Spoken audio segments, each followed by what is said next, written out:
ऋषि मुनियों और अवतारों के देश भारत एक रहस्यमय देश है। यदि धर्म कहीं है तो सिर्फ यही है। भारत में ऐसे कई स्थान हैं जिनका आज भी रहस्य बरकरार है। इन अनसुलझे रहस्यों को सुलझाने का क्या कोई प्रयास कर रहा है? वैसे तो भारत में हजारों अनसुलझे रहस्य हैं, लेकिन यहाँ प्रस्तुत है प्रमुख 10 अनसुलझे रहस्य। तो दोस्तों, वीडियो पर लास्ट तक बने रहे और हमारे चैनल साइंटिफिक ज्ञान को लाइक, शेयर एवं सब्सक्राइब जरूर करें। नंबर 1, रहस्यों से भरे मंदिर। ऐसे कई मंदिर हैं जहां तहखानों में लाखों टन खजाना दबा हुआ है। उदाहरणार्थ केरल के श्री पद्मनाभम मंदिर के 7 तहखानों में लाखों टन सोना दबा हुआ है। उसके 6 तहखानों में से करीब 1 लाख करोड़ का खजाना तो निकाल लिया गया है, लेकिन 7वें तहखाने को खोलने पर राजपरिवार ने सुप्रीम कोर्ट से आदेश लेकर रोक लगा रखी है। आखिर ऐसा क्या है उस तहखाने में कि जिसे खोलने से वहां तबाही आने की आशंका जाहिर की जा रही है? कहते हैं उस तहखाने का दरवाजा किसी विशेष मंत्र से बंद है और वह मंत्र से ही खुलेगा। नंबर 2, वृंदावन का रहस्य। वृंदावन का एक मंदिर अपने आप ही खुलता और बंद हो जाता है। कहते हैं कि निधिवन परिसर में स्थापित रंग महल में भगवान कृष्ण रात में शयन करते हैं। रंगमहल में आज भी प्रसाद के तौर पर माखन मिश्री रोजाना रखा जाता है। सोने के लिए पलंग भी लगाया जाता है। सुबह जब आप इन बिस्तरों को देखें तो साफ पता चलेगा कि रात में यहाँ जरूर कोई सोया था और प्रसाद भी ग्रहण कर चुका है।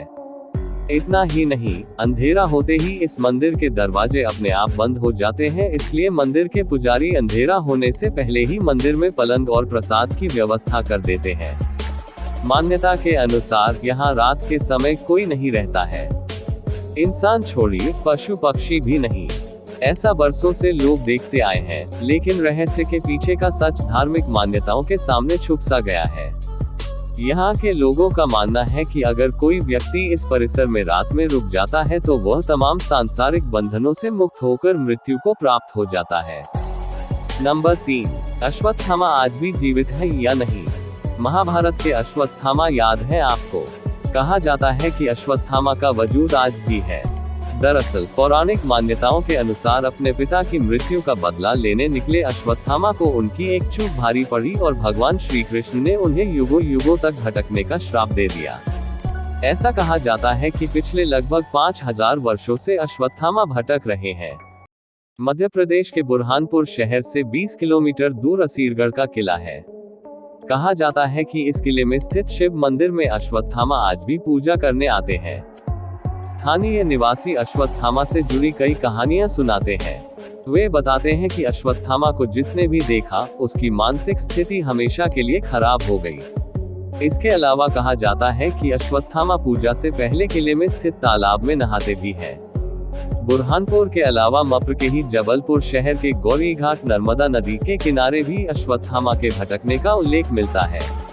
स्थानीय निवासियों के अनुसार कभी कभी वे अपने मस्तक के घाव से बहते खून को रोकने के लिए हल्दी और तेल की मांग भी करते हैं। इस संबंध में हालांकि स्पष्ट और प्रामाणिक आज तक कुछ भी नहीं मिला है। नंबर 4, समुद्र के नीचे द्वारिका। गुजरात के तट पर भगवान श्री कृष्ण की बसाई हुई नगरी यानी द्वारिका। इस जगह का धार्मिक महत्व तो है ही, रहस्य भी कम नहीं है। कहा जाता है कि कृष्ण की मृत्यु के साथ उनकी बसाई हुई यह नगरी समुद्र में डूब गई। आज भी यहाँ उस नगरी के अवशेष मौजूद हैं, लेकिन प्रमाण आज तक नहीं मिल सका कि यह क्या है। विज्ञान इसे महाभारत कालीन निर्माण नहीं मानता। काफी समय से जाने माने शोधकर्ताओं ने यहाँ पुराणों में वर्णित द्वारिका के रहस्य का पता लगाने का प्रयास किया, लेकिन वैज्ञानिक तथ्यों पर आधारित कोई भी अध्ययन कार्य अभी तक पूरा नहीं किया गया है। 2005 में द्वारिका के रहस्यों से पर्दा उठाने के लिए अभियान शुरू किया गया था। इस अभियान में भारतीय नौसेना ने भी मदद की। अभियान के दौरान समुद्र की गहराई में कटे छठे पत्थर मिले और यहां से लगभग 200 अन्य नमूने भी एकत्र किए, लेकिन आज तक यह तय नहीं हो पाया कि यह वही नगरी है अथवा नहीं जिसे भगवान श्री कृष्ण ने बसाया था। आज भी यहाँ वैज्ञानिक स्कूबा डाइविंग के जरिए समंदर की गहराइयों में कैद इस रहस्य को सुलझाने में लगे हैं। नंबर 5, सोन भंडार गुफा। बिहार के राजगीर में छुपा है मौर्य शासक बिंबिसार का अमूल्य स्वर्ण भंडार। बिहार का एक छोटा सा शहर राजगीर, जो कि नालंदा जिले में स्थित है, कई मायनों में महत्वपूर्ण माना जाता है। यह शहर प्राचीन समय में मगध की राजधानी था। यहीं पर भगवान बुद्ध ने मगध के सम्राट बिंबिसार को धर्मोपदेश दिया था। यह शहर बुद्ध से जुड़े स्मारकों के लिए विशेष रूप से जाना जाता है। नंबर 6, भानगढ़ का किला, राजस्थान। इस किले को राजस्थान की सबसे डरावनी जगह बताया जाता है। जंगलों के बीच मौजूद इस किले के डरावने होने के पीछे एक कहानी भी सुनाई जाती है। कहा जाता है कि एक तांत्रिक भानगढ़ की राजकुमारी के रूप का दीवाना हो गया था और काला जादू करके वो राजकुमारी को हासिल करना चाहता था, जिसके बाद राजकुमारी ने कुछ ऐसा किया कि उसका जादू उल्टा पड़ गया और जादूगर की मौत हो गई। मरने से पहले तांत्रिक ने शाप दिया कि इस किले में रहने वाले सभी लोग जल्दी ही मर जाएंगे और उम्र भर उनकी आत्माएं इस किले में भटकती रहेंगी। कहा जाता है कि इसी वजह से आज भी उस किले में उनकी रूह भटकती है। नंबर 7, जतंगा गांव। असम में स्थित यह गांव पक्षी आत्महत्या की घटनाओं के लिए सुर्खियों में बना हुआ है। कहा जाता है कि पक्षी यहां आकर आत्महत्या करते हैं। जापान के माउंट फूजी तलहटी में आवकीगोहारा के घने जंगल में जिस तरह से लोग आत्महत्या करने आते हैं, ठीक उसी तरह से मानसून की बोझिल रात में जतंगा के आसमान पर मंडराने लगता है मौत का काला साया। रोशनी की ओर झुंड के झुंड पखेरु आते हैं और काल के गाल में समा जाते हैं। चिड़ियों के इस प्रकार सामूहिक आत्महत्या के पीछे क्या कारण है, इस बात का पता आज तक नहीं लगाया जा सका। इस बात का पता लगाने के लिए कई शोध हो चुके हैं, परंतु प्रकृति के इस गूढ़ रहस्य के बारे में अभी भी ठोस रूप से कुछ नहीं कहा जा सकता। असम के कछार स्थित इस घाटी के रहस्यों को जानना जरूरी है। नंबर 8, रूपकुंड झील। यह नदी हिमालय पर्वतों में स्थित है। इस तट पर मानव कंकाल पाए गए हैं। पिछले कई वर्षों से भारतीय और यूरोपीय वैज्ञानिकों के विभिन्न समूहों ने इस रहस्य को सुझाने के कई प्रयास किए, पर वे नाकाम रहे।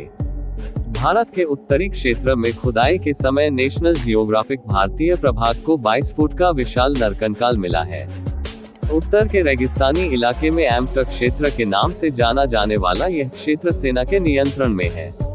यह वही इलाका है जहां से कभी प्राचीन काल में सरस्वती नदी बहती थी।